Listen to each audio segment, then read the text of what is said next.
SCM college Karad junior विभाग. मी Shrimati Jadhav DE madam, विषय मराठी. विद्यार्थ्यांनो, आज आपण इयत्ता 12वी मधील युवक भारती या पुस्तकातील कथा साहित्य प्रकार परिचय यामधील कथा क्रमांक 1 शोध आज आपण अभ्यासणार आहोत. या कथेचे लेखक आहेत व.पु. काळे, वसंत पुरुषोत्तम काळे. त्यांचा जन्म 1932 साली झाला आणि मृत्यू 2001 साली झाला. त्यांचा थोडक्यात परिचय. हे मराठीतील सुप्रसिद्ध कथालेखक, निबंधकार, नाटककार, कादंबरीकार म्हणून प्रसिद्ध आहेत.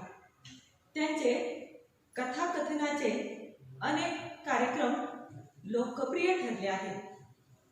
त्यांची साहित्य संपदा आपण पाहणार आहोत.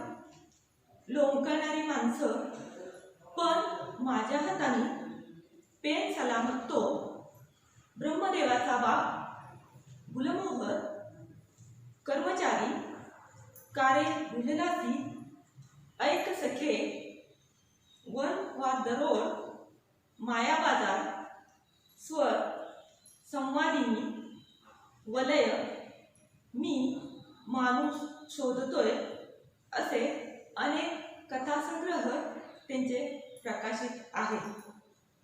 आकर्षक कथानके, ओघवती भाषाशैली आणि चटपटीत संवाद यामुळे व.पु.च्या कथा वाचकप्रिय ठरल्या आहेत. ही वाट एकटीची, पार्टनर या त्यांच्या कादंबऱ्या आहेत. रात्र नको चांदणी हे नाटक, प्रपंच पुन्हा प्रपंच या आकाशवाणीवरील लोकप्रिय नभोनाट्याचे संग्रहही प्रकाशित झाले आहेत. त्यांना महाराष्ट्र शासनाचा पुरस्कार, फाय फाउंडेशन पुरस्कार, पु.भा. भावे पुरस्कार असे पुरस्कार मिळालेले आहेत. शोध या कथेची मध्यवर्ती कल्पना.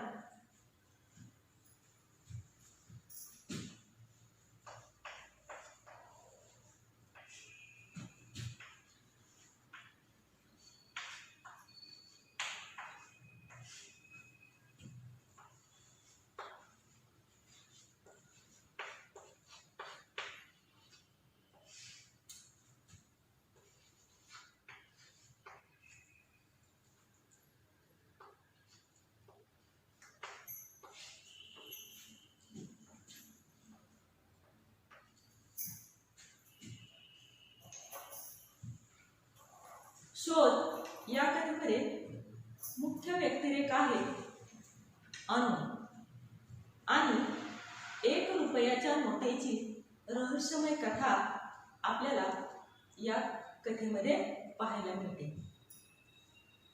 ही कथा मी माणूस शोधतोय या कथासंग्रहातून घेतली आहे.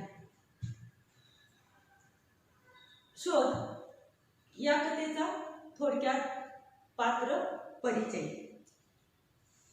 पात्र परिचय हा कथेचा महत्त्वपूर्ण घटक असतो. आपण आता थोडक्यात पात्र परिचय पाहणार आहोत.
शोध या कथेतील पात्र परिचय.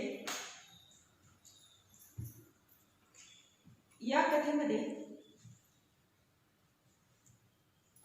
भिडे पती पत्नी, टॅक्सीवाला, सुनीताची आई सुनीता, अनु, आबासाहेब, अनुचे वडील, मुक्ता लेखकाची पत्नी आणि स्वतः लेखक आणि शोध ही जी कथा ज्या 1 रुपयाच्या नोटेभोवती फिरते तीच ही 1 रुपयाची नोट. ही जी पात्र आहेत ही पात्र म्हणजे लेखकाची स्वनिर्मिती असते. तर पुढील पात्र आहे अनु.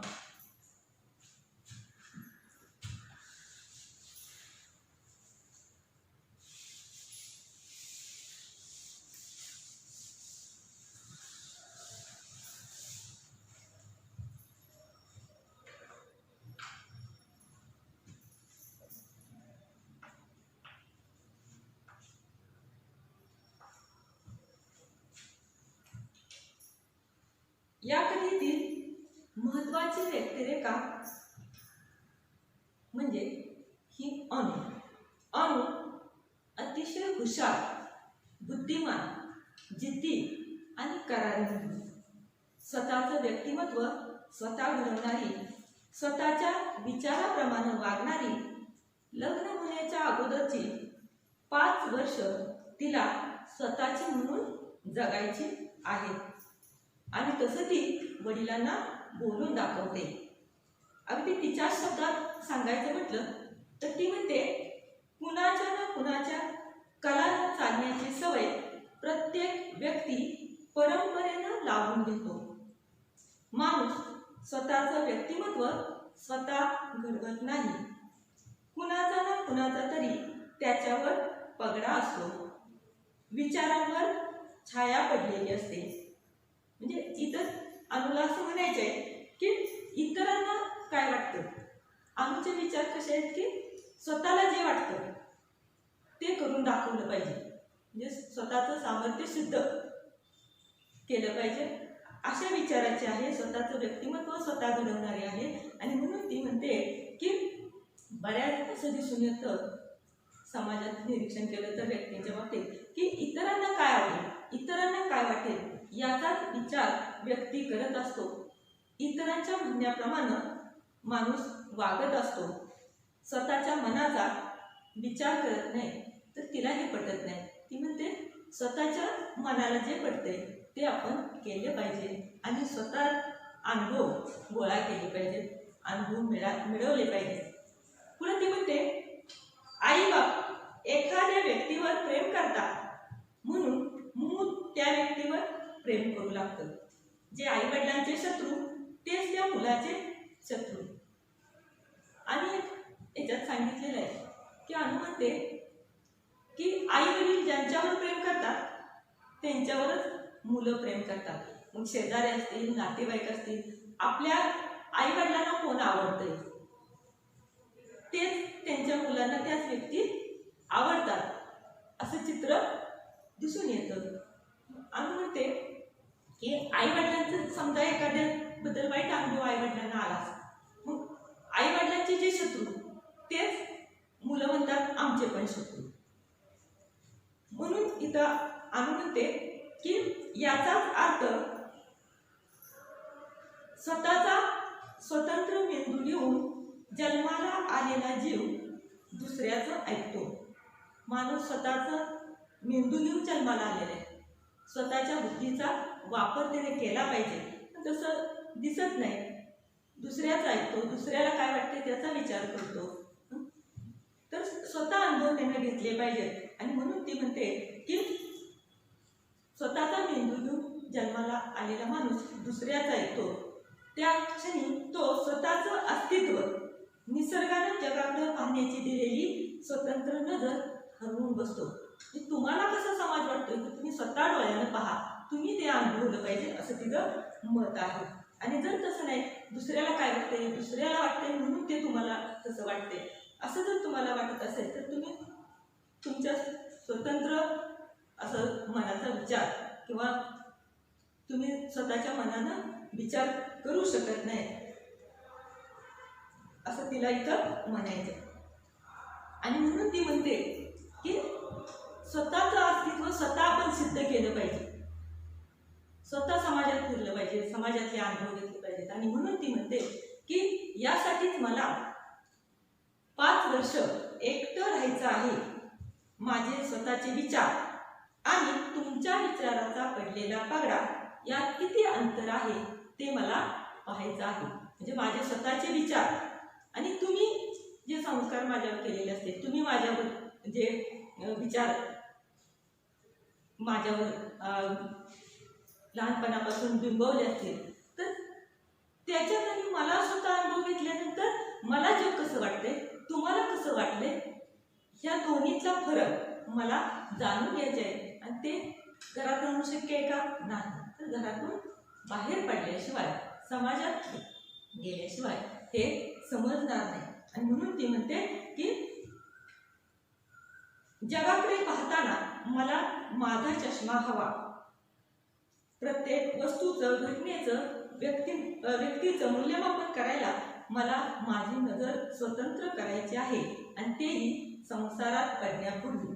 ती काय म्हणते की दुसरं म्हणतोय म्हणून तसं असं तिचं मन मानायला तयार नाही. ती म्हणते मला माझा स्वतःचा चष्मा वापरायचा, म्हणजे स्वतः मला निरीक्षण करायचे समाजाचं, माणसांचं. म्हणजे मला माझ्या स्वतः डोळ्यात पाहायचे, अनुभवायचे. आणि म्हणून मला माझी नजर स्वतंत्र हवी आहे.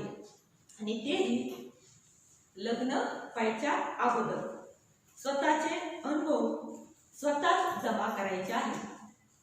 मला समाज कसा आहे हे समाजात जाऊन मला पाहायचं आहे. म्हणून मला माझ्या स्वतःचे अनुभव मला स्वतःलाच घ्यायचे आहेत. समाजात मिसळल्याशिवाय समाज समजत नाही आणि व्यक्तीही कळत नाही. जर हे अनुभव घ्यायचे असतील, स्वतःला अनुभव जर जगाचा घ्यायचा असेल किंवा समाजाचा घ्यायचा असेल, तर 4 भिंतीच्या घरात राहून हे शक्य नाही. बाहेर पडल्याशिवाय ते लक्षात येत नाही. तुम्ही सुद्धा शाळा कॉलेजच्या निमित्तानं बाहेर पडता. बाहेर पडल्यानंतर समाज कसा आहे तो कळतो. बसमध्ये बसल्यानंतर किंवा शहरात कुठेतरी शिक्षणाच्या निमित्त तुम्ही राहायला जाता, हॉस्टेलला राहता, तेव्हा घरातून बाहेर पडल्यानंतर समाज कसा आहे हे कळत असतं. आणि समाजात त्याच्यासाठी मिसळावं लागतं, त्याशिवाय समाज कसा आहे ते समजत नाही. आता पुढील पात्र आहे अनुचे वडील आबासाहेब.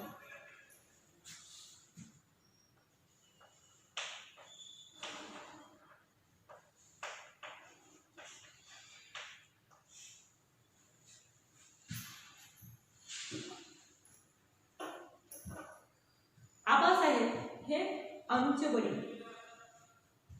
आबासाहेब हे मुलीवर प्रेम करणारे आहेत, मुलीचं मत समजावून घेणारे आणि तिच्या विचाराप्रमाणे तिला वागण्याचं स्वातंत्र्य देणारे असे वडील आहेत. मुलीवर ते खूप प्रेम करणारे आहेत. आणि म्हणूनच अनु अतिशय प्रेमळ वडिलांचा स्वभाव असल्यामुळं वडिलांना स्वतःच्या मनातील विचार अनु बोलून दाखवते. मनमोकळेपणाने ती वडिलांशी बोलते. आणि आबासाहेब सुद्धा तिच्या विचाराला विरोध न करता तिच्या विचाराने वागण्याची परवानगी देतात. आणि म्हणूनच अनु तिचं ध्येय साध्य करू शकते. अनुची बुद्धी, कामावरची निष्ठा, स्टॅमिना,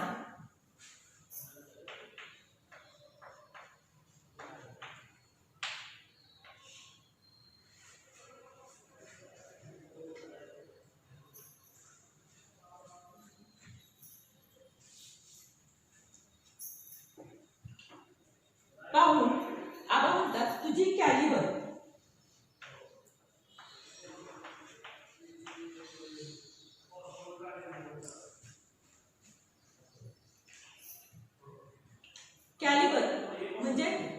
पात्रता किंवा क्षमता म्हणून आबा तिला म्हणतात, अनुचे वडील तिला म्हणतात, अनु तुझी कॅलिबर म्हणजे पात्रता डॉक्टर होण्याची आहे.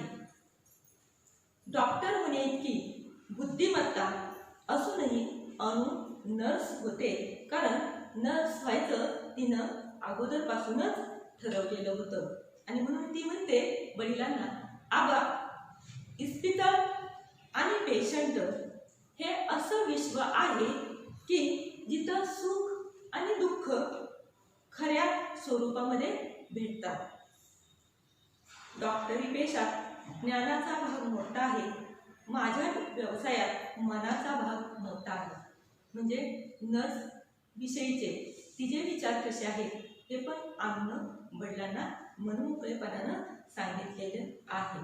ती म्हणते डॉक्टरी पेशा आणि नर्सचा पेशा याच्यातला थोडा फरक सांगितलेला आहे. डॉक्टरी पेशामध्ये ज्ञान महत्वाचं असतं, तर अनु म्हणते माझ्या व्यवसायात मनाचा भाग मोठा असतो. म्हणजे नर्स पेशंटची काळजी घेत असतात त्यावेळेला बराच वेळ नर्स त्या पेशंट बरोबर असतात आणि त्यामुळं त्या पेशंटचं मन जाणणं महत्त्वाचं आहे. एकतर तो आजारी असल्यामुळं खचलेला असतो, त्याला धीर देणं गरजेचं आहे आणि म्हणून त्याची मानसिकता जाणून घेणं महत्त्वाचं आहे. डॉक्टरचा टेथेस्कोप फक्त छातीपर्यंत पोहोचतो, नर्सचा हात मात्र काळजाच्या आत जातो. बघा कशी विचार तिनं मांडलेले आहेत.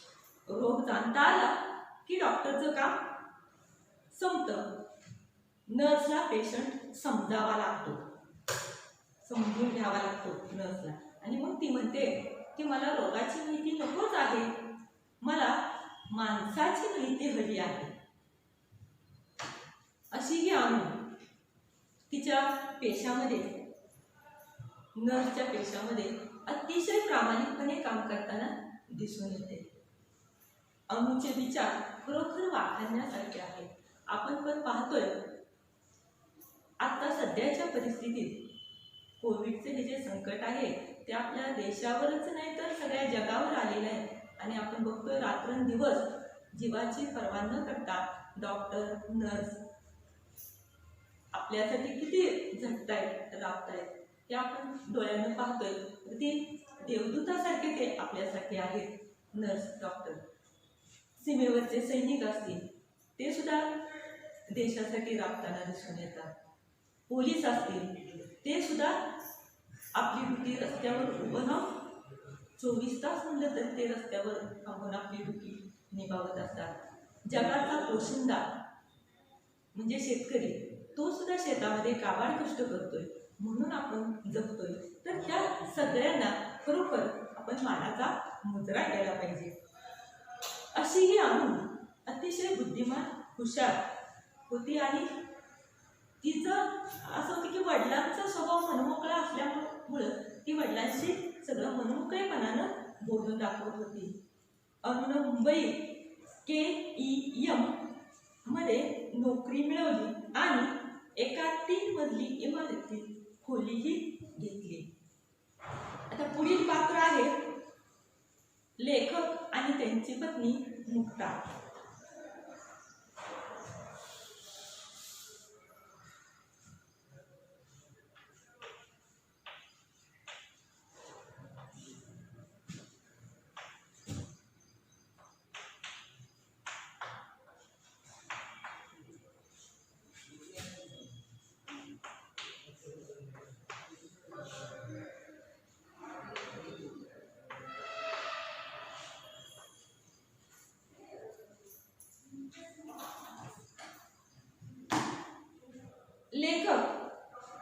स्वतः लेखक आणि त्यांची पत्नी मुक्ता हे पुण्याहून मुंबईला येतात.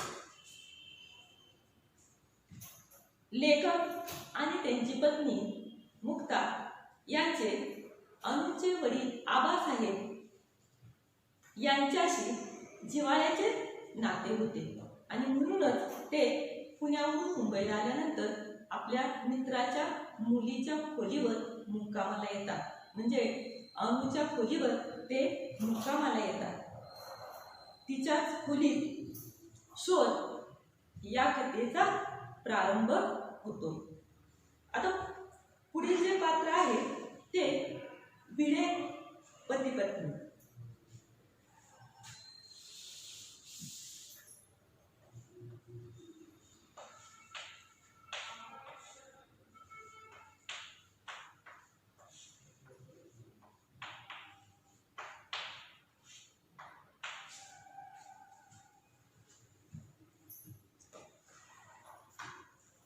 मुंबईच्या मुक्कामात लेखकाचे मित्र भिडे आणि त्यांची पत्नी लेखकाला भेटायला अनुच्या खोलीत येतात.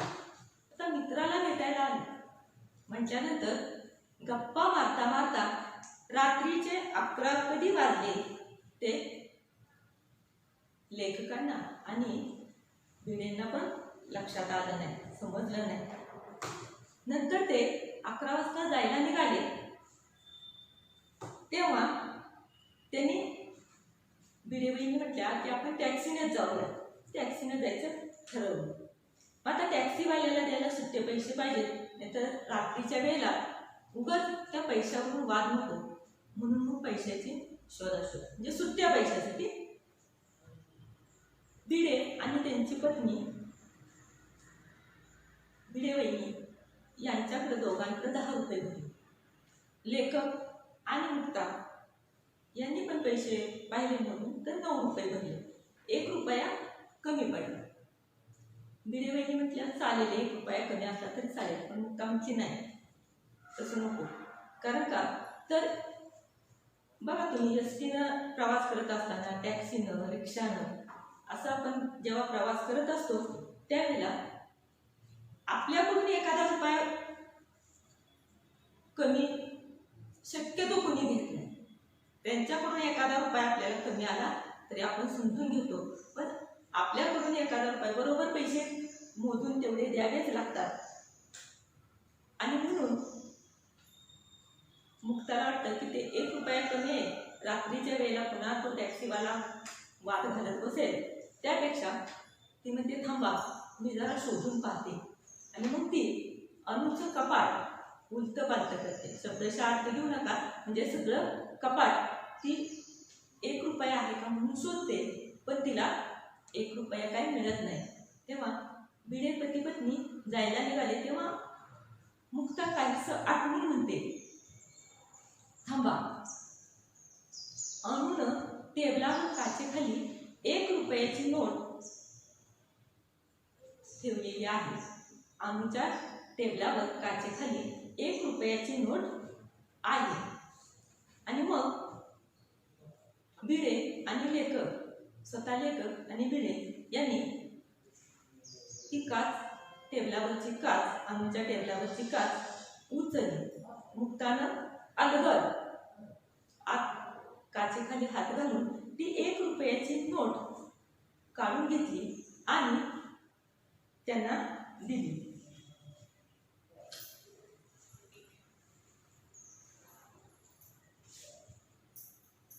नंतर ते भिडे पती पत्नी ती नोट दिल्यानंतर 1 रुपयाची नोट कमी होती ती दिल्यानंतर ते दोघंही जातात.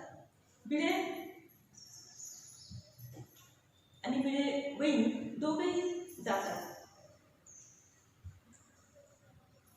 अनु नेहमीप्रमाणे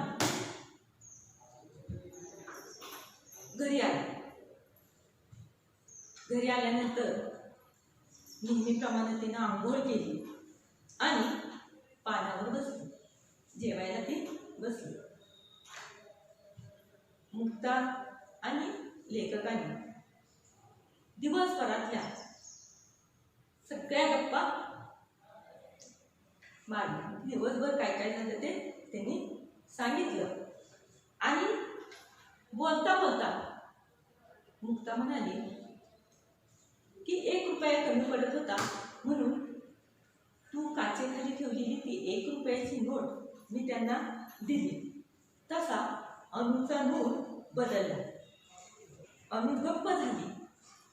आम्ही दोघं तुझी माफी मागतो हवी तर, पण तू काहीतरी बोल. तरी अनु गप्पच. आम्हाला दोघांनाही काही सुचेना. दिवस असता तर खोलीतून पळ काढला असता, पण रात्रीचे 12:30 वाजलेले. कुठे जाणार? मुक्ताने अनुशी बोलण्याचा प्रयत्न केला तेव्हा मुक्ताकडे नजर रोखून अनु म्हणाली, तुम्ही ती 1 रुपयाची नोट घ्यायला नको होती. अनुच्या स्वरातली नाराजी, कडवटपणा लेखकाला कळला, पण सकाळपर्यंतचे काही तास अनुच्या खोलीत कसे काढायचे हा प्रश्न त्यांच्यापुढं उभा होता. इथपर्यंतचा भाग आज आपण पूर्ण केलेला आहे. धन्यवाद.